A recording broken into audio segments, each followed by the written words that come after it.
Over the centuries, philosophers and theologians have often struggled to understand the nature of the God we so often discuss. God doesn't reveal his nature to everyone all the time.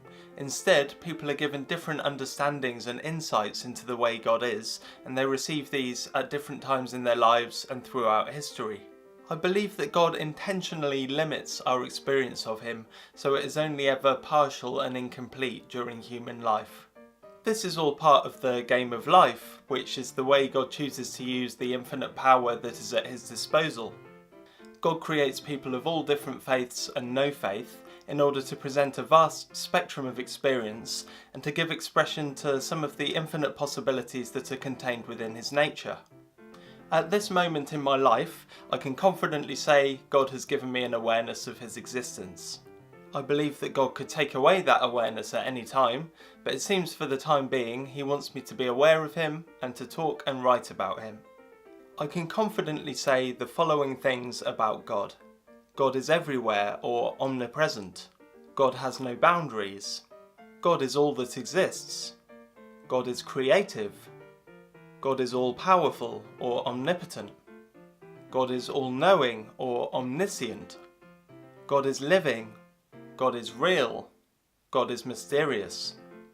These attributes go as far as I can go in defining the God that I believe in. Although I believe God's essence, ontologically speaking, is love, I'm unhappy with the way Christians describe God as love, because they do so with the implication that no bad can come from him. Although I believe all love comes from God, I also believe all hate comes from God. Therefore, to say God is love in the Christian sense feels rather one-sided. I will have more to say about why I believe God causes evil as well as good in future videos. In my list of God's attributes, I have included that God is mysterious, because there are some aspects of God that remain veiled to me, and I suspect to all human beings during our earthly lives. We lack the bigger picture of how God experiences reality. It is possible, however, to speculate on the matter of how God experiences reality, and I will present my thoughts on this in a future video. During certain peak spiritual experiences in our lives, and perhaps after the death of our physical bodies, I believe we will come to a greater awareness and understanding of God's fundamental essence or nature. I like to imagine that after death, our awareness expands and reunites with the infinite, and we regain the certain knowledge that God, who is really our deeper selves, has been in control of every aspect of our lives throughout their entirety. I've experienced a glimpse of such expansive awareness in the deeper stages of meditation, so it is not difficult for me to imagine that a more intense version of this experience could play out in the event of death.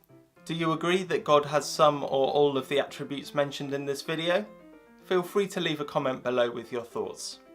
In the next video, we will look at how God might be active and present even in inanimate objects such as tables or books.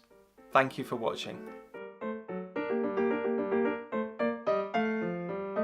This video series accompanies my new book, God's Grand Game, which is available from all major retailers. If you enjoyed this video, please hit the like button and subscribe and ring the bell to be notified of future videos.